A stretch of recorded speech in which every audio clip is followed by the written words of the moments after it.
У гэтым лісце я распавядаю пра спектакль «Prima Facie», які я паглядзела ў Лондоне, падымаю тэму сексуальнага гвалту над жанчынамі і разважаю пра тое, наколькі важнай з'яўляецца для жанчыны падтрымка ўласнай матулі.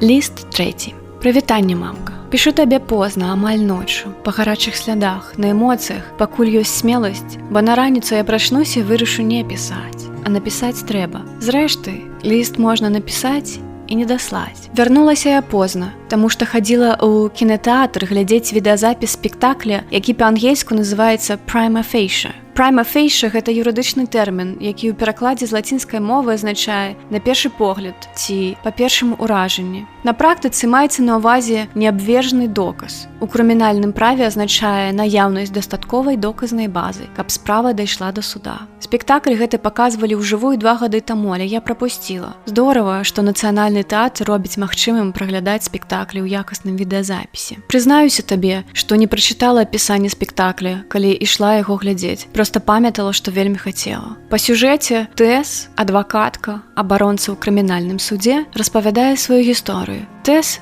з вельмі простай сям'і, але адвучылася ў прэстыжным універсітэце, на факультэце, з якога ў канцы навучання выпускаюцца толькі кожны 3. Яе аднагрупнікі і аднагрупніцы з забяспечаных сем'яў вучыліся ў прыватных школах. Тэс усяго дасягнула сама, пабудавала паспяховую кар'еру, і большасць яе калег не здагадваліся, што яна не адна з іх. Яе часта наймалі абараняць іх у судзе мужчыны, абвінавачаныя ў сексуальным гвалце. Ва ўніверсітэце Тэс вучылі, што праўда закона адзіная, якой яна мусіць трымацца як адвакатка, а праўды эмоцый няма. Падчас судовых паседжанняў Тэс часта дапытвала жанчын, якія перажылі сексуальны гвалт, заблытваючы іх сваімі сухімі лагічнымі пытаннямі, таму што верыла. Праўдзівы аповед лінейны, лагічны і звязаны. Тое, што жанчыны падчас допыту блыталіся ва ўласных сведчаннях, яна выкарыстоўвала супраць іх і выйгравала справы ў судзе. Я разумела, да чаго яна ўсё гэта распавядае. Так і здарылася.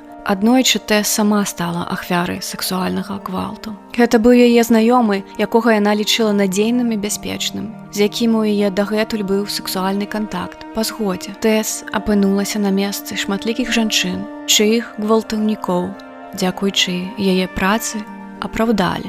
Вядома, я не магу пераказаць табе ўвесь спектакль, але ёсць моманты, якія асабліва мяне зачапілі. Напрыклад, калі праз 768 дзён пасля таго, як Тэс падала ў паліцыю заяву аб згвалтаванні, нарэшце адбылося судовае паседжанне, на якім яна сама сябе абараняла. Матуля прыехала падтрымаць яе. Ці падтрымала б ты мяне ў падобнай сітуацыі? Не дай Божа, такому і блізка здарыцца. Ці хапіла б у цябе душэўных і фізічных сіл, смеласці, ды ўрэшце злосці? Ці хапіла б унутраных магчымасцяў зразумець, як гэта важна і наколькі патрэбна жанчыне, каб матуля была на яе баку, калі над ёй учынены гвалт?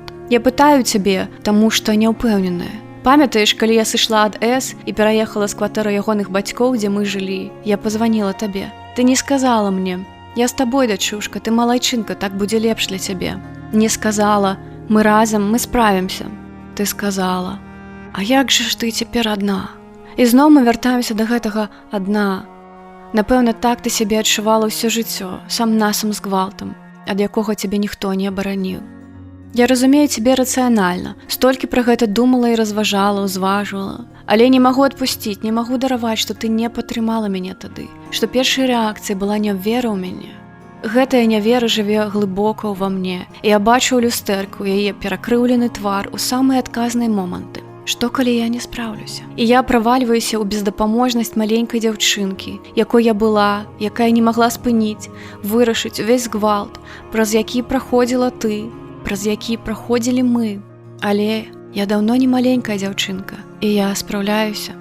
Яшчэ гэты спектакль нагадаў мне пра нашыя флэшмобы ў соцсетках, хэштэгі, пад якімі жанчыны дзеляцца ўласным досведам сексуалізаванага гвалту. Тэс кажа: «Кожная 3-я жанчына мае досвед сексуальнага гвалту. Я не згодная, мамка.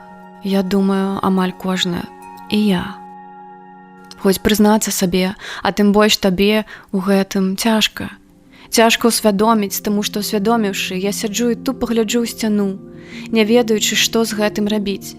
Ці на экран, ці на ўласныя рукі, ці на муху, што шалёна носіцца пад лямпачку, якую я запаліла, таму што ноч. Я не ведаю, навошта памятаю тыя выпадкі і ці маю выбар іх не памятаць. Амерыканскі паэт і пісьменнік в'етнамскага паходжання Оушен Вонг у рамане «На адзінае імгненне мы чароўнай на зямлі», у якім ён звяртаецца да сваёй матулі, піша: «Мам, ты кажаш, што памяць – гэта выбар, але калі б ты была Богам, то ведала б, што памяць – гэта паводка». І мяне, мам, навадніла памяць, і я плакала, сціскаючы руку чалавека, які прыйшоў са мной, якога я бачыла другі раз у жыцці, але ён трымаў маю руку 1,5 гадзіны. І калі я сказала: «Такая сабе была ідэя для спаткання», ён адказаў: «Вельмі добрая была ідэя». Як так атрымліваецца, што амаль незнаёмы чалавек прымае мой бок, не задаючы пытанняў, а родная матуля – не факт. Я сціскала ягоную руку, каб зазямляцца, каб вяртацца сюды і цяпер, у фатэль нумар 5, залі нумар 2 кінатэатра «В'ю» на Пікадзіль. Калі мяне выкідала з цела і дасылала ў іншую часапрастору. У летнюю раніцу, калі я паспела прыйсці дадому, пакуль тата не вярнуўся з начной змены, а ты нават не падумала, што нешта нядобрае здарылася са мной, бо ты давярала мне і свету. Ранкам 31 снежня 2009 года, у маю першую шлюбную ноч. Мне было 18, яшчэ дзіця, я толькі цяпер цалкам зразумела, што адбылося. Я была на другім курсе, адна дома з гаспадаром кватэры, у якой здымала пакой, і збегла на двор у снег і мароз, а мой хлопец, пазней муж, нават не прыехаў. Я была жонкай і не лічылася, а «ты такая красивая» лічылася.